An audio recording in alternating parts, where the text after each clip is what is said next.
Hello everybody and welcome to the 16th live Q&A hour. So it's great to see so many people are already here in the various chat asking lots of questions.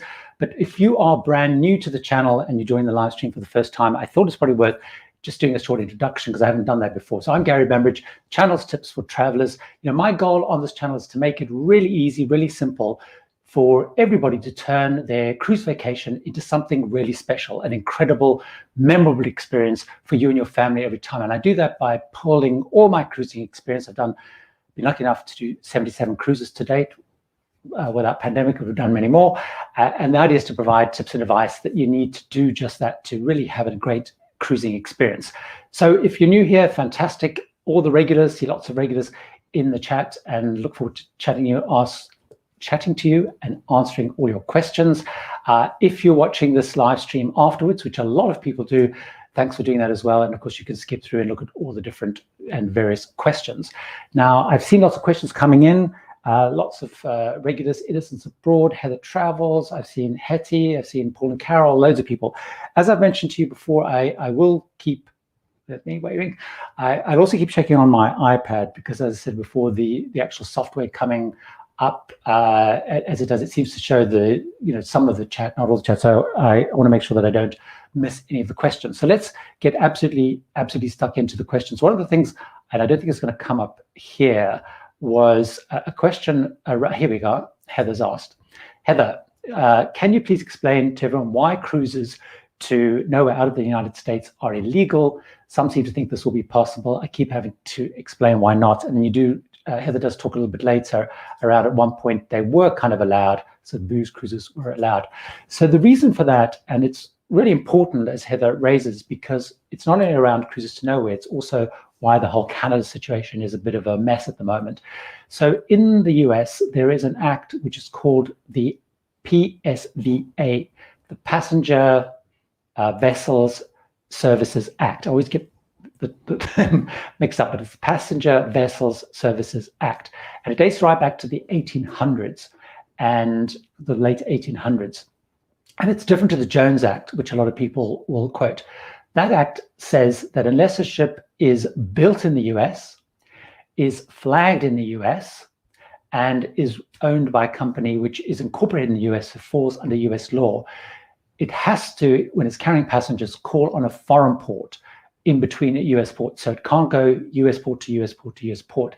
It has to go and call on a foreign country. So that's the challenge with Alaska, because Canada's been used either obviously as an embarkation and disembarkation stop, but also those going out of Seattle or even as far as field as San Francisco would call on Vancouver or Victoria or wherever. So that's the real problem. Now, the reason they can't do cruises to nowhere is the same reason. Now, the point that Heather raises is quite an interesting one, because up until before 9/11, really, I guess it was a TSA, it wasn't a TSA in those days, but there was some leniency given to cruises to do sort of booze cruises, kind of little cruises to nowhere, but they clamped down on that and they really sort of enforced the law much more in that respect. Now, that's really important because, and I'm sure we're going to come on and talk, I see people asking already about what's happening in Singapore, what we're seeing happening in Israel, what we're seeing happening is going to be happening in the UK, is it's impossible for the cruise ships in the United States to run cruises to nowhere as a way of starting up. So as you probably know, in Singapore, in Japan, in Taiwan, and even out of Germany originally, the way they managed to get cruises started, particularly when ports were closed, is to do cruises to nowhere. Not possible in the United States. On the plus side, of course, in the United States, the cruise lines, all the big cruise lines, all the top 4 big cruise lines, they have private islands. So they can actually use the private islands because they, from what I understand and have read, they count as foreign countries because they're largely in the Bahamas.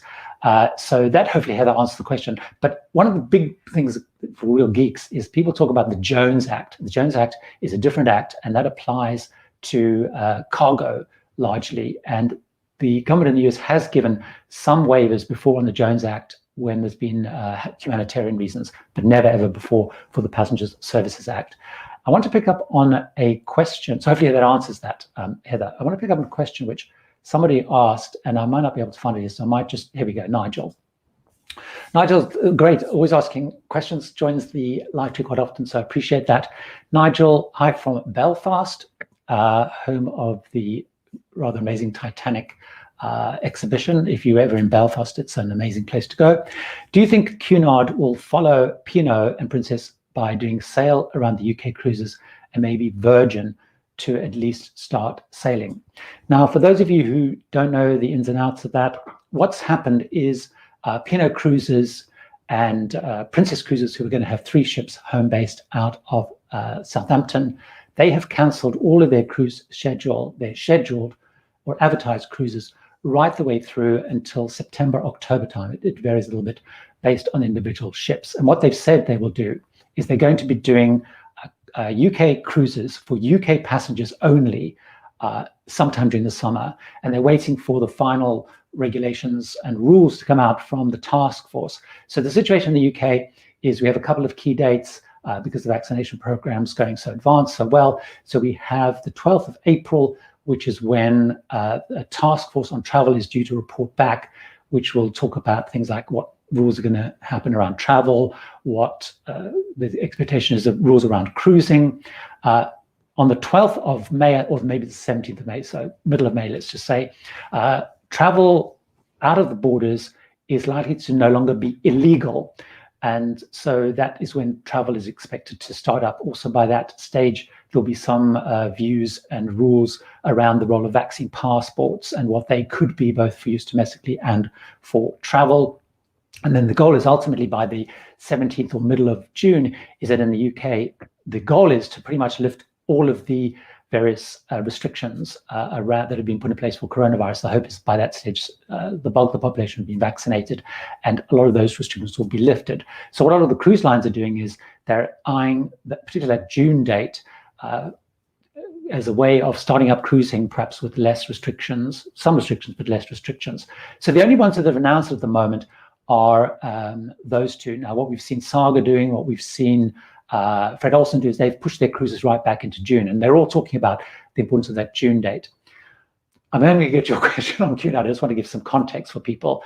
What's really important to note is P&O and Princess have not yet announced what the cruises will be and when they will come, when they will start sailing, because what they have said is it's going to take up to 12 weeks from the time they get an okay to get ships sailing. So assuming middle of April even, they're not going to get a real sense about what they're going to be able to do and not do. So 12 weeks on, so it's quite a bit through summer, and they're talking about slowly bringing ships on.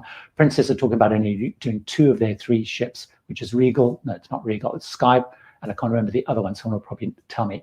So what did I think Cunard's going to do?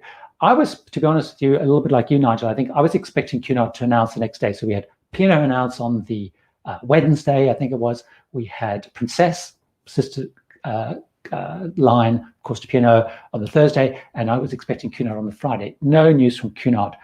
I would expect it's likely to happen because what we're seeing is ports are obviously going to have to open. And I looked a little bit at some of the Cunard itineraries, and of course, some of those ports may not be open. They were planning to do some round UK stuff. The big unknown, of course, is the Queen Mary 2 and transatlantics. The US borders aren't looking like they're going to open for a while. They're going to have to go through the CDC process. So I would expect Cunard to have announced it. It's interesting that they haven't announced anything yet, but it seems pretty much inevitable because they're not going to be able to kind of cruise more broadly. The other thing I want to talk about, and someone might have already posted that, is who's going to be able to go on these various cruises. Now, they have said it is going to be UK passengers only. So if you come from the US, you'd have to go into 14-day or 10-day quarantine anyway. So you probably wouldn't want to join those anyway, but it's going to be UK passengers only. But they haven't said anything else than that. So there's been a lot of rumors flying around social media that it was going to be adult-only cruises. Now, it's important to remember some of the P&O ships are adult-only anyway, but there was a real big concern or expectation around kids weren't going to be allowed on these cruises. We don't know that yet, and it's very important. If you look at the Q&A on their websites, all they say is details to follow. So we don't know, will people have to have the vaccine? Will there be testing? What will it be? So the rumor around kids, I think, is probably a little bit of a frenzy. It seems unlikely that the government is going to ban kids under 16 from going on land-based vacations. So it's hard to see that happening, but we don't quite yet know. So sorry, it's a long way of answering your question, but it's kind of important, particularly for UK people. we don't know what they're going to be. The good news is they are saying they're likely to put those on sale at the end of March with lots of flexibility. So building on that, hypnotherapy for you, what do you think demand will be like for the UK cruises? Really interesting point, because one of the things that I listened in to, I don't know how many of you have heard of or on, and my mind's gone, oh damn, what's that app called, the chatting app? Why have my mind gone blank? Not Courtyard. Oh my goodness, how embarrassing. I've got it on my phone. I will have a look at it. I don't know why it's supposed to be, it just says I'm supposed to be hip and trendy and remembering all these names of the apps. Clubhouse, thank you. On Clubhouse, which is the new hip and trendy social media app. But I was listening into one of the basically discussion group there, and I was listening into one from TTG, which is for travel agents, etc.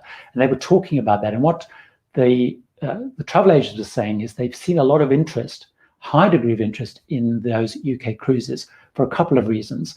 One of which is because as travel opens up, although the media is particularly obsessed with international travel and people flying to Greece and whatever, many countries that are close to hand in Europe are unlikely to open sort of, particularly freely. We've seen some discussions around, people who are vaccinated in the UK being able to go to Cyprus without any quarantining. Greece are talking about the same thing as they've done with Ireland, with Israel and Cyprus.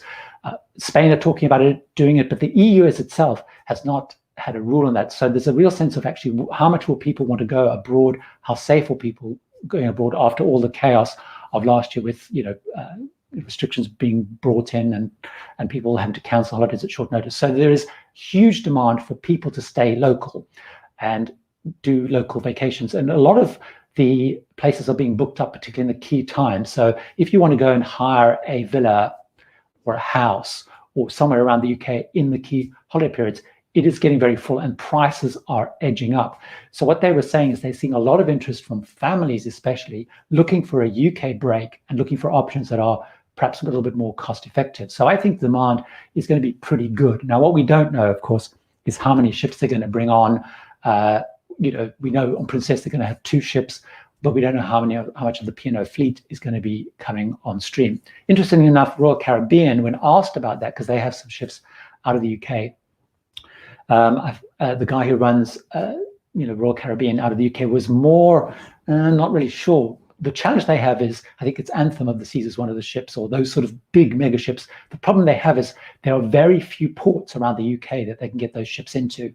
So they were less enthusiastic about it. They are saying they may have some of those coming on stream because they just have to do those. So very interesting is there could be huge amounts of capacities. And the next question, of course, becomes not only demand, but what is pricing likely to be back? Because there's going to be a lot of supply. But I think demand is going to be, pretty high for those. A couple of people asked, because I did ask the question about Virgin, and WD Harris asking the question, do you think Virgin Cruises will survive all of this? But there's also been lots of speculation and questions around whether Virgin would even be looking at those round UK trips. Now, what's happened with Virgin is they have pushed right back to July now. They're one of the first lines to push that far back. And I always think what Virgin do is kind of interesting because they've always been slightly ahead of the curve, and maybe because they've got less to lose in terms of number of ships and number of bookings and complexity.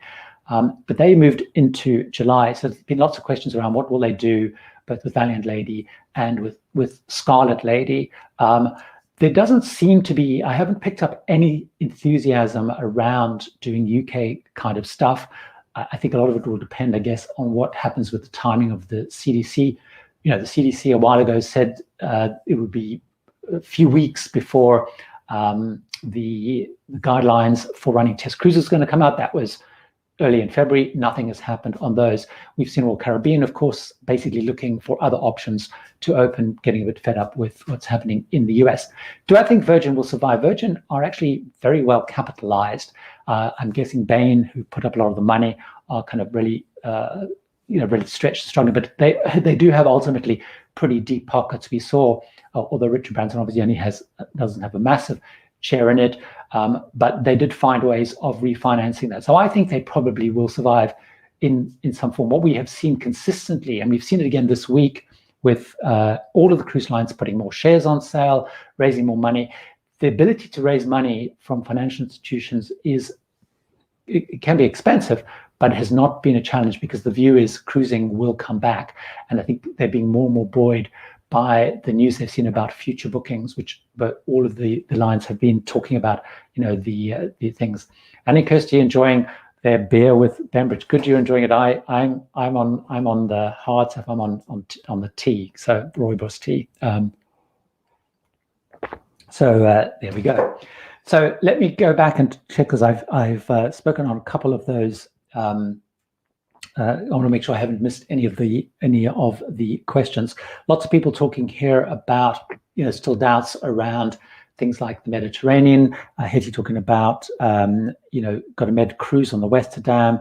A lot of people still wondering what's happening with Alaska. As you've probably seen with Alaska, no real breakthroughs there. Both Princess and Island America are now running land-based trips using their lodges and so on. So that's, I think it seems hard to see any outcome on Alaska happening, any breakthrough on Alaska happening, because it's hard to see the Passenger Vessel Services Act we were talking about earlier being lifted. It's hard to see Canada shifting. There's no real incentive for them to shift.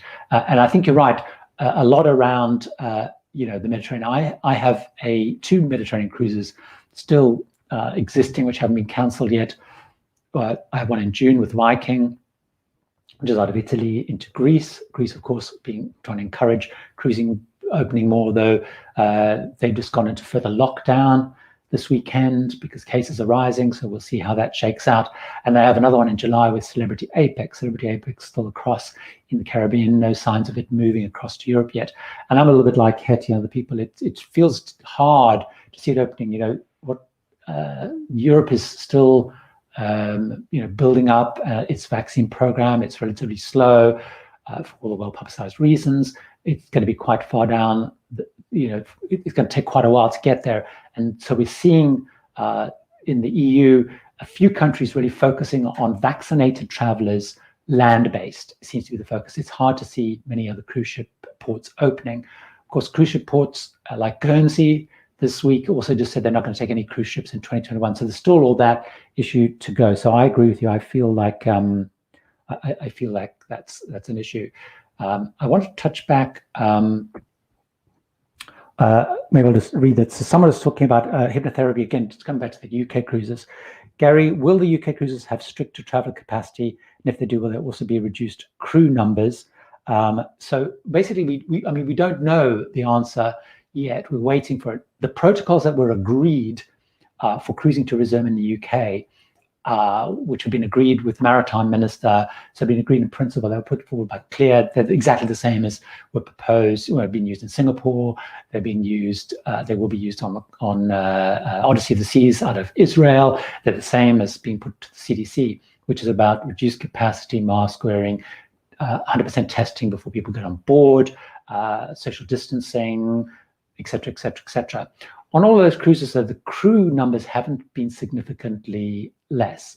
And I guess there's a certain amount of crew that they have to have. But certainly I've seen on all the mine ships and stuff that the crew numbers still seem to be pretty much near the top. And I guess that's also because it's quite a complicated process getting crew back, but also the chance to ramp up. And I think particularly in the UK, the hope will be that they can ramp up capacity quite quickly, because if the UK land-based is saying we're pretty much going to be lifting restrictions from June. I mean, they're talking now about running, massive, big music festivals towards the end of summer. And I know there'll be some restrictions around testing or some sort of vaccines passport or whatever it is. But they're talking in the UK about, letting things open to near close to capacity. So I can also see why they'd want to bring a lot of crew back on the basis they may be able to move up capacity quite quickly, as they're doing with Quantum of the Seas in Singapore, where they've now discussing with the Singapore government moving from 50% or whatever it is to 60% capacity. Now, Simon's asking a question linked to that. Actually, it's around Ireland. So let me see if I can bring that up. Asking if Ireland is going to be included on those round UK trips. Simon might see if I can find it to bring up. Maybe I can't see to bring it up. So Simon B is asking, Gary, do you think UK cruises will still cover Ireland under the existing agreements? Join the show. Thanks for excellent info, which is great. I think the answer to that, from what I've seen, is no. because what's very interesting is what all of those lines, and Princess Cruises especially, they did have round UK trips, but their round UK trips included stops in islands. They might call it Dublin, Cobb, always pronouncing it correctly, and then of course go up to Northern Ireland, Belfast, etc. And they've cancelled those. They haven't retained those. And when you look at what the announcement said, they're very specifically, these are round UK trips, calling on UK ports for UK passengers. So it's not going to any foreign kind of, there's lots of different agreements between Ireland despite the whole EU thing.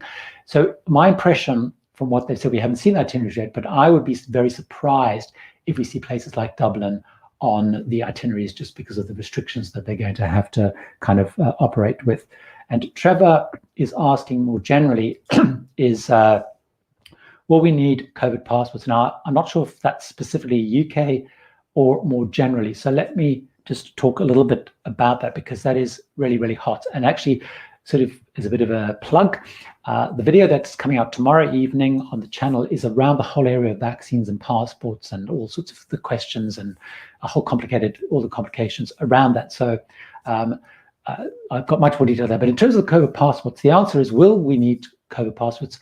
We don't know. However, we do know that Michael Gove is in the UK looking at the whole area of vaccine passports, or as they seem to be increasingly called, green passports. That's what Israel calls them, and that's what the EU have called them. The trend towards opening travel and using some form of passport seems to me it's happening. It's going to happen. What seems to now be the discussion is around what form they're going to take and how they're going to operate. Very important, though, both the EU, which is bringing forward legislation on those by the middle of this month, I think, with the idea of introducing them in June, and also some of the early discussions that I've seen around some of the discussions within the UK, also certainly in other places, is that the idea of these green passports is they will have two things in them. One, they will have vaccination status. And secondly, they will also have test status, because what we're seeing is testing is still going to be a fundamental part of many of these protocols. Of course, as we know, or not everyone may know, but we don't yet know to what degree the vaccines stop you actually passing on COVID. So there's some very encouraging studies being done. There's lots of clinical studies, lots of work in Israel, which I think are showing that's very positive. But at this point in time, testing is a key part. So it's very interesting looking at, say, the government in the UK. They're talking about testing as being really fundamental for opening some offices, opening some of the processes. And I think the idea being, from what I've read so far, certainly what they're saying with lots of worries, particularly in the EU, around use of the passports of people moving freely, is that whole area of, do you stop people who are not vaccinated from traveling at all, or is there different levels? So, for example, if you have the negative test, you can enter with certain restrictions, which might be some quarantining or limits on what you can do.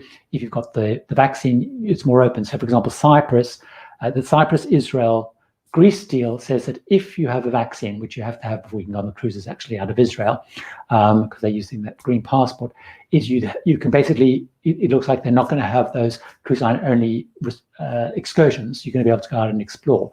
What Cyprus have said is for opening to the UK land-based travelers or flying in travelers is, well, on proof of vaccination, 2 doses of your vaccination, you will not have to go through any quarantining or other restrictions. There's probably going to be a test as well, so you have your test. So we don't know what the rules are going to be for the passports yet.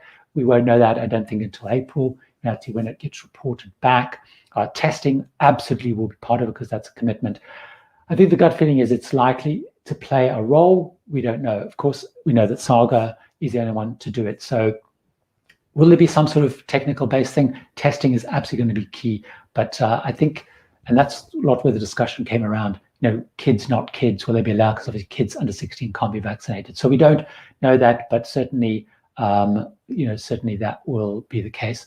Someone's mentioning here, which I hadn't seen, I just saw that some crew on the Odyssey of the Seas were tested positive. Do you think it'll delay delivery and affect Israeli cruises? I haven't seen that, Heather, so I will check that out afterwards and see what they're reporting there, because Odyssey of the Seas currently it's just come out of the shipyard. It's gone down the river and basically out to sea, and they're doing sea trials, and it's going for refits. So the crew, I guess it's going to be some while before they're actually due to be starting cruises in Israel. So even if that is the case, it's going to be a while for them before they're due to do so. But I will check that on and report back, certainly, if not before, in kind of the community channel, or I will certainly in the next update that I do on cruising, I'll find out much more around that. Just picking up on that, this might have been asked after I've already said this, so I apologize if I'm repeating myself, but how strong is the UK cruise market? Are there enough cruises to even half full all the cruise ships that would want to UK trips? I think it's hard to know. I mean, the UK cruising market is very buoyant. The no-fly cruise, people saying out, is a very big market. I forget the numbers. It's a big number and growing fast. I think the expectation is that a lot of people want to do them because it's a way of doing a UK trip without having to travel internationally. It could be much more cost effective than some of the land-based options because those prices are going up. So I think the actual overall hunger for travel and people being more cautious about going abroad, I think they will do. It's going to be interesting. Thank you. My incorrect pronunciation of Kolb was called Pop, it's Co. Thank you very much. I'm going to ask this question. Pravnat Sawat every week joins the live stream, which I really appreciate. I ask you the same question every week, I guess hoping that things have changed. Unfortunately, Pravnat, it only gets worse. Marella Cruises have just pushed back cruises even further. If you look at my site, tipsfortravellers.com, you'll find an article there, or a listing there, of the return for cruises by month, and Marella have just pushed that back even further, and I think they've pushed that now into May, which kind of aligns. So I think, Marella, because they sell a lot out of the UK, and I guess they sell into the Canaries a lot, they're very reliant on when the UK opens. The key date in the UK, as I mentioned before, is the middle of May, subject to, of course, big watch out is, although travel may open, until the Foreign Office lifts their advice, as well as the health lot, UK cruises will not be selling at all. Let me answer this question, because this is a good one, kind of watch out for the US, because this is really, really important in terms of the timing. Once test cruises begin in the United States, will every line require 90 days to restart, or could some of them be ahead of the game? So let me just have a slug of my tea, and let's get stuck into this one. So test cruises, just to remind everybody, which you probably know, but under the CDC framework for conditional sailing, stage one is all around the crew safety, putting laboratory testing and capabilities in place, all that kind of stuff, then test cruises.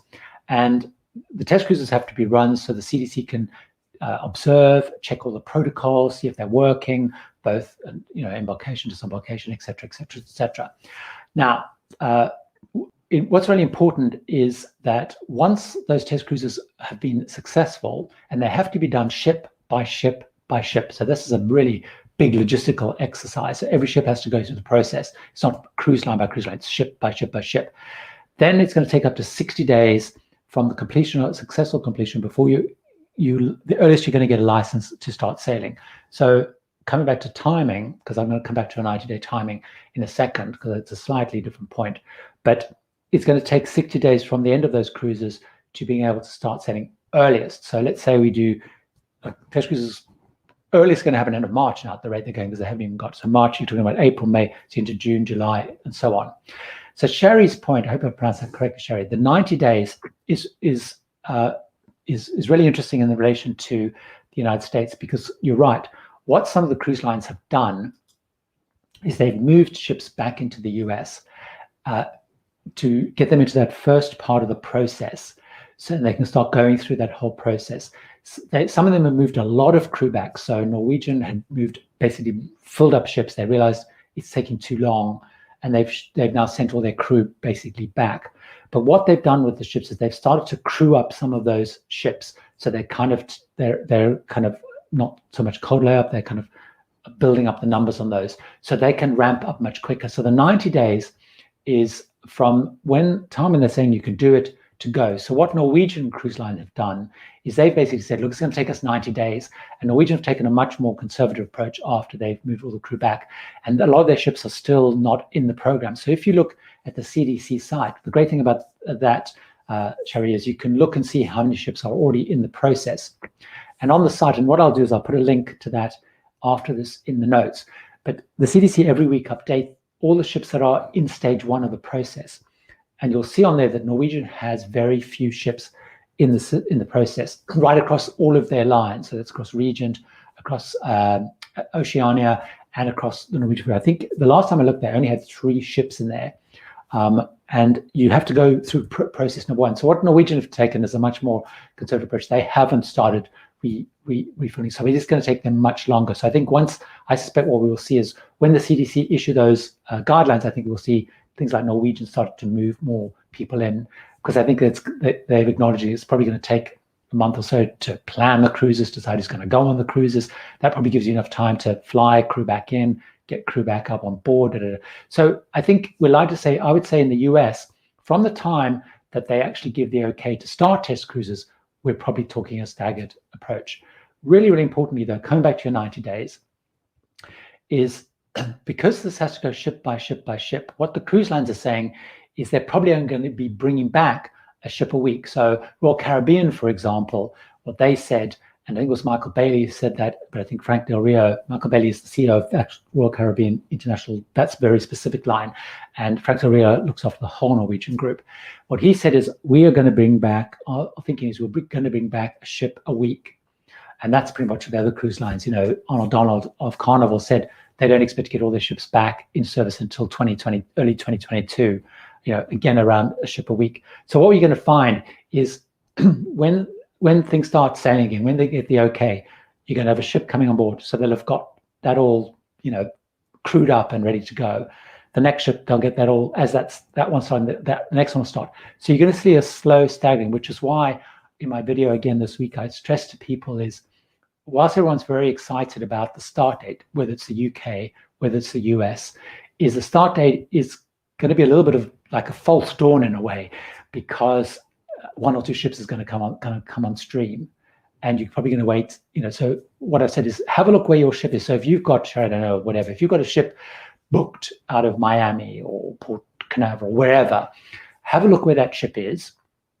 Have a look if it's already in the program, because that is going to give you a good indication of how ready they are going to be starting. So I think we're going to see when things start, it's going to be slow, 30, 60, 90. So a lot of ships are only going to be longer than 90 days.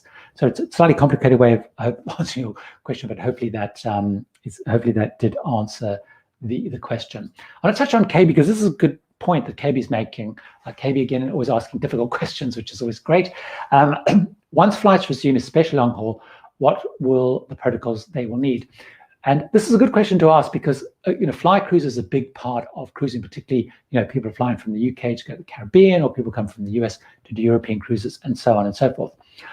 What we've seen with the flying thing, and it was actually an article I was reading today, is the Airline Association, it wasn't the IATA, it was the equivalent, we're talking around how they believe that the restrictions on things like mask wearing and those kind of rules will probably be in place for quite a long time, because people will be cautious about lifting those. And the point they made is, if you think about when restrictions come in flights, there was the liquids thing, which I guess was after 9/11, or there was the extra, all those rules when they come in, they basically stay for a very long time. So the sense is those are going to be the restrictions. What's more important, I think, and maybe you're alluding to, was what are the restrictions if you're flying into places? Because there's still that discussion around, borders are not open yet. The EU, most of those are closed to third countries. So if you even want to go on a European cruise, those borders are closed for most people. There's quarantining in place. So we don't know yet, but I think it's going to be a cautious kind of slow thing. But it's really important, because if you're looking at cruises opening, so if you're thinking of going on a European cruise, you've also got to think about that link with the flight. Are there enough flights going to be running? Are there flights going to be running? Because airlines are not necessarily ramping up as fast or as quickly. There's what testing is going to be required. any quarantine is going to be required. There's that whole kind of linked, etc. That's going to be and so on. I want to touch. Sue had asked this question. I want to touch because I know we keep dumping it out of the UK things. Is there any information on where P&O will be docking this summer on the UK sailings? No, we don't know that. They said they will announce it by the end of March, but they haven't given any clues on that at all. Nothing on that as yet. So we don't know yet. The advantage they have ships that can get into a lot of the more classic points. What we do know is they will not be calling on Guernsey, because Guernsey have said they will not take any cruise ships at all this year. But what's interesting, which is why you might have seen Jane Archer wrote an article in the Telegraph saying this is kind of crazy. They're saying no cruise ships will come, but in the same statement they're talking about, they're open and they're encouraging, the ferries are still running, people are still flying in, but they're not letting cruise ships in.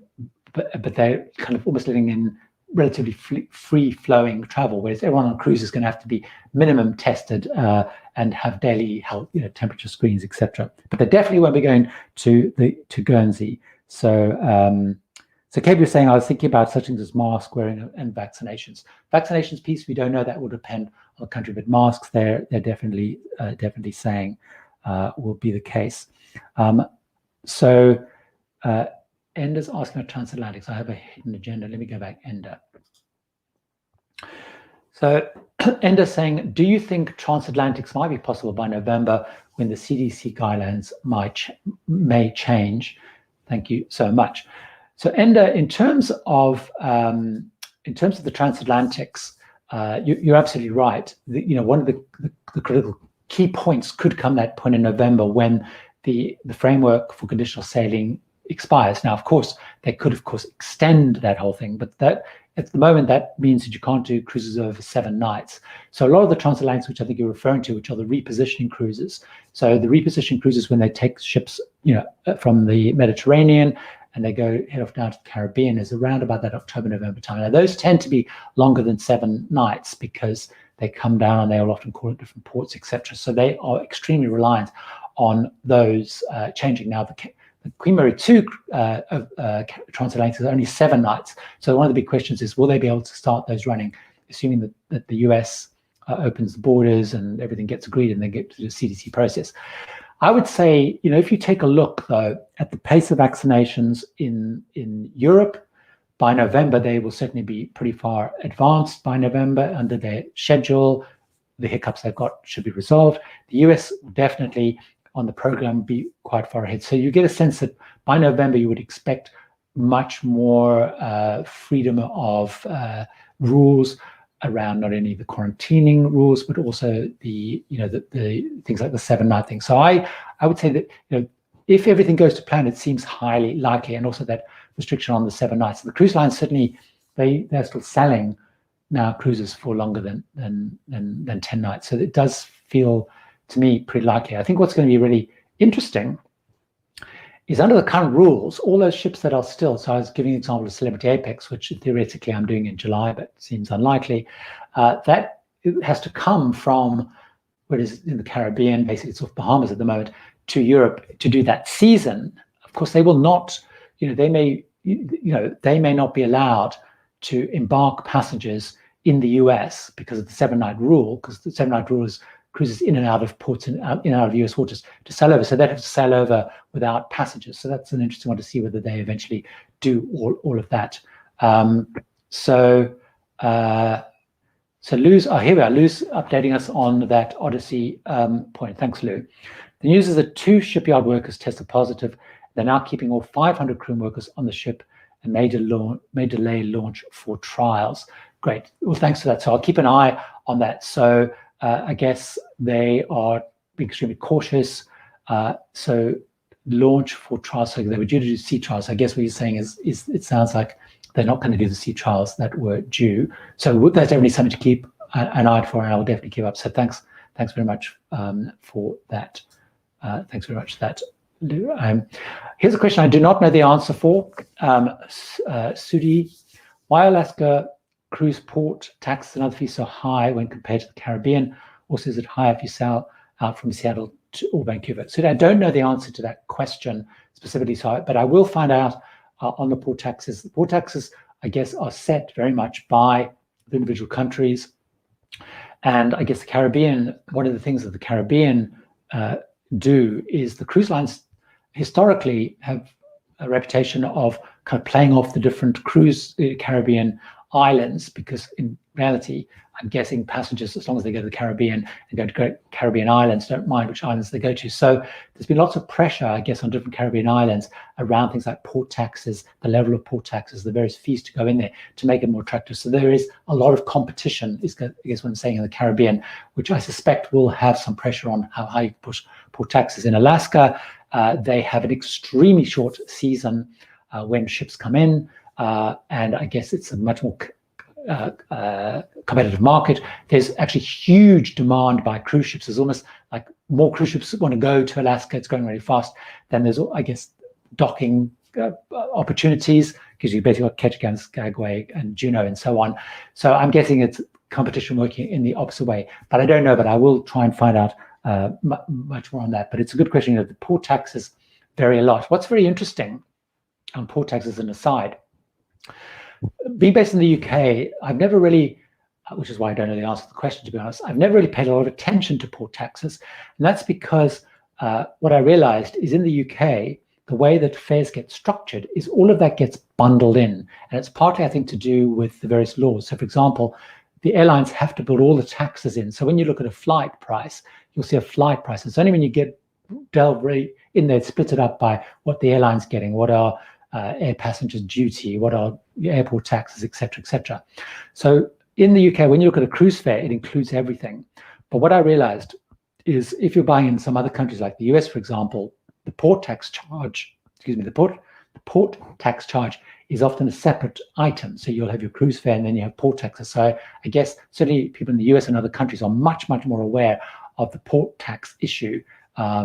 And it became a bit of an issue with some of the future cruise credits, because sometimes you weren't able to use future cruise credit against port taxes, which I think has now been resolved from what I've seen. Here we are. Eileen confirming that port fees are set by the port and the government. So I think it's that competition, that competition thing.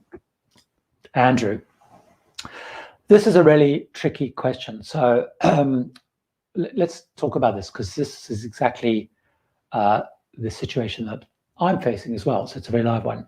I'm due to pay the balance for a June the 12th, 2021 Baltic Celebrity Cruise next week. What are my options? Only paid a deposit so far. So, because that's the big dilemma, is, all those June cruises which haven't been cancelled are final payments coming up. So my final payment for my Viking cruise is coming up on the 11th, which is whenever that is. Monday, Tuesday, whenever that is. Soon, isn't it? Anyway, sometime next week. So the same issue as you. So what are your options? Now, on Celebrity, being part of the Royal Caribbean group, you do have a number of options. I think the first thing you have to decide is, do you think this cruise will run? It seems, what view I'm taking personally, and you have to make that call, is it seems unlikely that the cruises are going to be able to run as far as June. I'm not sure where that sails out of, where you're selling out of, or if that's selling out of Scandinavia or Amsterdam. No, it's out of Amsterdam. Anyway, so first we have to decide what the case is. Secondly, Celebrity does give a lot of options. So they have their lift and shift programs, which I think are still in place. Some of them are going to expire at the end of February, where you can basically take what you've got and shift it as future cruise credit and shift it. What you can't do, of course, if you cancel, and depending on how you booked it, so if you book with the Cruise with Confidence, you can't get a cash refund anyway. You have to get it as future cruise credit. So you could lift and shift it to a future date or into next year. If you paid it as a cash deposit, not as part of the Cruise with Confidence program, if you wait until they cancel, you should be able to get the option of a cash refund. But be really careful. Just have a look at what your terms and conditions were you booked. So a lot of people got a bit frustrated because they booked the Cruise with Confidence kind of programs, and that specifically said we give you the ability to cancel really, really close to the time, but it's all future cruise credit. paying the final panels, you may or may not want to have the money tied up, but if you're moving the Baltics right through to next season, you probably don't want that amount of money tied up. So even though you get the 25% bonus, what you're probably not going to get is guarantee that they will hold the fares. So your options really are, look at moving it. I'm not sure what the deposit is at the moment, but you should be able to move it to a different cruise. And I think I'm right in saying you should be able to move it to any other cruise other than, you don't have to keep it to the Baltics. So the key, of course, is deciding whether it's worth paying. I'm extremely pessimistic about those kind of June cruises, calling on all sorts of different countries. Paul's asking, which is a good one. Again, I have a British Isle cruise in September. What are the odds of this happening? Now, Paul, it depends a lot on which cruise line you're on. If you're on, obviously, Princess or Pinot, or those have been cancelled. If you're on Cunard, we don't know if they're going to cancel those yet. But certainly what we've seen, those UK-based lines, when they cancel them, are cancelling right through to effectively September, October time. And I'm guessing that's because they still have views around the ability to call, even though these round UK cruises often call on Ireland, etc., the ability to move between those. Certainly September seems to be when they are talking about being able to run more normal kind of programs based on how they think things are going. So I would say it's a pretty good chance it's going to happen, because we're going to be so far down the process then, so far down through the protocols. So it does feel much more likely. The key thing to watch, I'm not sure what line you're on, but the key thing is, what do they decide to do? And if the ship is not a UK-based ship, if they even bother moving the ship over, because that is a big risk. Lines be moving ships across to Europe when they effectively can't run the season. So if you think the Mediterranean, the UK season, the Northern European season, etc., that normally runs from about March, April time through to about September, October time. Now, if these cruise lines are saying, look, the best I'm going to be able to run is a European program in September and October, but I'm going to have to cancel April, May, June, July, they may not bring the ships. So, they may just keep the ships closer to the US or wherever, where they can start up easier. One of the trends that I think we're going to see, as a bit of an aside at that point, is, and Royal Caribbean have been very explicit about it, we're going to see lots of opportunistic cruises popping up. And come back to, I guess, the point I was making about what are your options. Andrew was saying is, one of your options is to wait for one of these opportunistic cruises coming. Royal Caribbean have been very clear. They're chasing opportunities when they come up. So Singapore came up, they did it. Israel came up, they did it. I guess if the UK doesn't mean they'll do it. So that may happen. So it doesn't quite answer your question. So short answer question, it feels pretty optimistic, because that's when cruise lines seem to be thinking they're going to be able to return back to more normal kind of sailings. Lou's asking me a question. Where and when is your upcoming Viking Ocean cruise? So my Viking Ocean cruise is due to sail, I'm trying to remember the exact date. I feel like it's the 16th. I can't remember offhand. I think it's around about the 16th. And it's due to go from Venice, down the Dalmatian coast, etc., to Croatia, Dubrovnik, a couple of Greek islands, and end in Athens.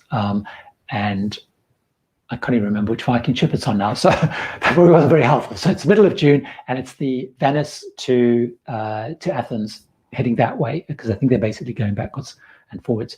One of the things I'm going to do, I just want to pick up on Lou's question. One of the things that I have been asked quite a lot, and surprisingly a lot of people have asked, is around the whole idea of running group cruises. So Tips for Travelers group cruises. And I did a little survey, which I think I might have mentioned before. And a lot of people replied, which is fantastic. I love it when I do the polls. Lots of people replied to the polls on the community channel, on the community tab, should I say. And a lot of those people said they were really interested in the concept of a group cruise. And someone pointed out the only downside of a group cruise is that everyone might be following the same tips. So that could be less good. So definitely a lot of interest in group cruise. So I am going to think about that and digest it, and also think particularly around, it might not be till like 2023 or something, but once things are really back into more of a system, looking at the whole group cruise. But what I am going to do in the meantime is, once we got more certainty around cruises, I will make sure that I let everybody know what cruises I'm going to be on, because I now have cruises, if all goes well, booked for, I think, for every month for the rest of this year. I haven't really happen. And into next year, I've got quite a few cruises booked. So what I'm going to start doing is letting people know what cruises I'm booked on, because it's really, really great when I'm on cruises to meet up with people, to get to know people, and names to faces and have discussions. So I will definitely do that. I will definitely do that. Johnny wants to give me a thumbs up. Great. Well, give one meantime. Depends how you watch it. If you watch it on mobile, it's much harder to find the thumbs up. On the actual thing, it's down the bottom some way. So let me pick up. Oh, Lou's saying it's a great cruise. It is a fantastic cruise. I've done that on Windstar before, and I like the idea of being a slightly small ship. I know the Viking ships aren't massively small, but they are pretty small, because some of the ports you go to are great. And I've done that on Azamara once. I did it on Windstar, and it's a fantastic cruise. I agree with you. If you've never done that Venice to Athens trip, it is a magical trip. It's really, really, you go to beautiful places, Kotor, Dubrovnik, which used to be manically busy, but just a beautiful place, beautiful scenery. It's a really, really, really, really great thing. So group cruises, people, great to hear Paul saying group cruise, Hetty saying group cruise, Innocence Aboard rather optimistically saying half a ship, maybe it's a really little ship. But great, it's good to know. So I need to think. I need to think through that, and where it would be. Gosh, lots of people saying they like the idea of a group cruise, which is fantastic. So I realize I've been looking. Teresa asking the ultimate difficult question. Sounds good for a group cruise. How about a lower rate for solo? I think one of the things I absolutely need to make sure if we do a group cruise is that we find something which makes it attractive for solo travelers. As we've spoken before, I do a lot of cruising solo because I cruise a lot for the channel, and because I'm greedy and like to cruise a lot. It's a good excuse. And so I cruise less frequently with my partner because they work full time. So we only do a few trips together cruising. So I do a lot of solo cruising, and you're right, it's very disheartening when you look at even the Viking cruise, for example. As a solo traveler, that's a really expensive trip to do, and you kind of you just have to breathe deep and do it. So absolutely, I think it's a great point, is try and find something that's going to do something that works for solo travelers, because a lot of people on the channel cruise solo, and the great advantage of the group cruise, which is why you also want to do it when all those restrictions are lifted, obviously, and you can meet as groups and do things as groups. I think group cruise could be a lot of fun for solo travel as well. Lots of love on the group cruises, so that's fantastic to know. So that's pressure. That's pressure on me on the group cruise front. Someone gives advice on the thumbs up. Heather, I would love to cruise on Viking. Viking is a really interesting line. It's interesting when I look at the channel and what people ask me to do, which is always great. I love it when people ask what they want covered on the channel, and Viking is the one area that I've been asked to cover a lot. I've done a Viking river cruise, but never done a Viking ocean cruise. I've toured their ships, and I agree, it's one thing I'm really, really keen to do and definitely try. I like this one. The Reverend Neil, I'm serious, Reverend Neil, looking about the collar. Reverend Neil's video sermon. Solo cruising is expensive and often frustrating, particularly given the Noah Onk's attitude of cruise lines.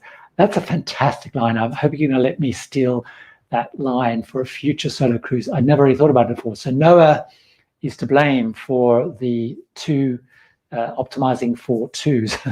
I really, really like that. That's fantastic. Solo travel, I definitely hit a nerve with solo cruising. Solo cruising is hard. It's done. So Adam, I have done a couple of videos around solo cruising. If you go onto the channel and just search solo, a couple will come up. I've done some videos around how to find a way of cruising solo for as little as you can, and different tips and tricks around trying to find where the deals are and so on. So I have done that. The other thing that I'm going to do and work on, which I have on the list to do, is to do much more focus, because I do talk about the right cruise lines there, but I want to talk more around also which cruise lines to focus on the best for solo, because obviously it's a pricing, but also in terms of matching. Some headlines, Saga Cruises for UK-based people, particularly over 50, 20% of their cabins are solo cabins, all with balconies, but they are a relatively expensive line. Norwegian Cruise Line have their solo cabin area. It's all inside cabins, which personally for me, it's not something that I want to do. So on Norwegian, I wouldn't go in the solo area because I just don't like the solo cabins. I want to have a balcony or a window or whatever. And then other cruise lines like Cunard and Holland America, they have so limited solo cabins that it tends to be, and they do tend to be pretty expensive. Hooray! Thank you, Reverend Neil, saying I can have it. It's such a great line. I wish I'd thought about that before. So let's have a look. So Scott's suggesting I make a group cruise and then another from a hundreds cruise, which is great. So I've done 77. It's a little bit disheartening. Before pandemic, I'd done 77 cruises. I had 10 cruises lined up for 2021, and for 2020, I managed to do 2 of those and stuff. So definitely 100 is that could be a good one to make a group cruise, 100 cruise. I actually really like that idea. So let me just check. Let me go back and make sure I haven't missed some of the earlier questions that we've been doing. So we've covered those. I just want to make sure. Virgin, we've covered that, which is good. Regal Princess, thank you. I couldn't remember the names of the ships, so it was Regal Princess and Sky Princess, Paul and Carol, because I think they've also been booking, from what I've been following them on Twitter and so on, and discussions, they've booked lots of Princess action, which I guess got cancelled, if I remember correctly. So we're waiting for the new ones to come. So let's have a look. Will they come? Ireland, we've covered that. Test cruises, 90 days. Great. So I think we've covered the UK. Okay. Now Marilyn Mills asked, do you think a round trip on Queen Mary 2 will be cancelled due the 9th to 23rd of June due to the CDC 7-night rule? So this is very interesting because you're absolutely right. Under the strictest definition of the CDC rule, cruises of over 7 nights are not allowed. So what's interesting though is the back-to-back is actually, in Cunard's books, as it were, those are 2 different cruises with 2 different cruise numbers. Now I know I need to go and look at the site because I know you can book them as back-to-backs, but they generally have 2 different cruise numbers. So they're actually 2 separate 7-night cruises. So it is possible under that theoretically you're doing 2 different cruises. What we don't know, and it's not explicit in the CDC rules, is the rules around booking back-to-backs, and that hasn't been clarified, and we're waiting for that clarification. One of the hints that we got, or suggestions we got, is because of the process where everyone had to be disembarked and various cleaning protocols in the CDC rules, is that even if you had a back-to-back cruise, everyone was going to have to check out, get off the ship, take all their stuff with them, and check back in. So on that basis, if that is what finally is confirmed, then a back-to-back cruise you would be able to do a back-to-back cruise. What the cruise lines are not allowed to do is to do back-to-back, to do a cruise longer than 7 nights. But from Cunard's perspective, those are 1 7-night cruise from Southampton to New York. Cruise ends, people get off. Now, normally people would stay. It's a whole brand new cruise from New York to Southampton. So I suspect there is a way around that, but you might find, Marilyn, that you might have to actually, have to get off the ship and whatever. Now, there might be some rules where you can keep bags on. So definitely a question to ask, but we don't know the specifics of that because certainly I haven't seen, and I do stand corrected, I haven't seen any lines refusing to book back-to-backs, but and I need to double check that, but I haven't seen any of the cruise lines refusing to sell back-to-backs. But again, we're just watching that particular rule. Saying hello to Emma there. Emma, for those you know, Emma Cruises. Emma is, I think on Friday was her last day in full-time employment, and Emma's now gone full-time, focusing on Emma Cruises. She obviously has a YouTube channel. She's on Twitter, she's on social media, etc., etc., etc. So I'm sure many of you know Emma. So hello, Emma, and thanks for joining. Johnny, my Queen Mary 2 crossing is June the 16th with luck, but I have to get from Canada to New York. Not sure about the borders currently closed. John, this is going to be very interesting. I think you've got that's absolutely one challenge. The big challenge is we don't know if Cunard are going to be able to start and run the transatlantic. You're right, they were due to start. I can't remember the first date. At the moment, if I remember correctly, it's May the 28th. But I think we're going to hear. It seems very likely we're going to hear in the next week or two, at least, what they're going to be doing. Opening transatlantics by June requires the US to have opened their borders, of course, as well. So not only to Canada, but also to the UK. So borders are not, you can't travel to the US from the UK at the moment. We're not allowed in. So the bulk of passengers coming from the UK or even from Germany, which are a lot. Good to know. So Treetop Flyer, I just spoke to Princess and Celebrity yesterday, and they refused to sell me 2 back-to-back days. So that's good to know. So some of the lines are not selling the back-to-back. So that's good to know. So that's good to know. So as I said, you do need to absolutely check if the cruise lines will sell that, because it is theoretically too. So let's have a look. Gail's asking, what do you feel Celebrity Cruise Line for September 2022 Hawaii 11-night cruise will look like? You may have already mentioned this type of question. Gail, I haven't actually spoken a lot about Hawaii. A lot of people have been asking me about Hawaii on a couple of links, one of which is Pride of America is, as many people might know, Pride of America is the only ship that is allowed to sail between a US port only, and they are basically home-based in Hawaii. And that's because it's got a funny history. The ship was part built in the US, then it was finished in Europe. It's flagged in the US, so it has much more US crew, although it's owned by Norwegian, which is not incorporated in the US. So it's a little bit of a funny one, but it got the okay. But we still have no dates on when they're going to be able to sail, because of course they have to still go through the CDC process. The Pride of America is one of the Norwegian ships that are in the CDC process. But what we haven't heard is any other plans for Hawaii, and I haven't really been able to pick up anything. So September, which you said was, no, so that was the wrong one. September for an 11-night cruise is not allowed under the CDC rules.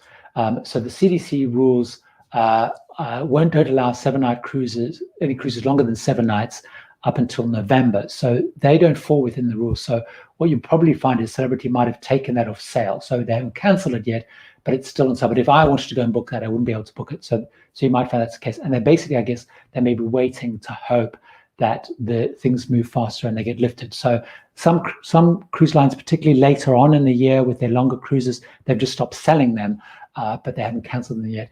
But unless the CDC changes their rules, they will not be able to. They will not be able to sail.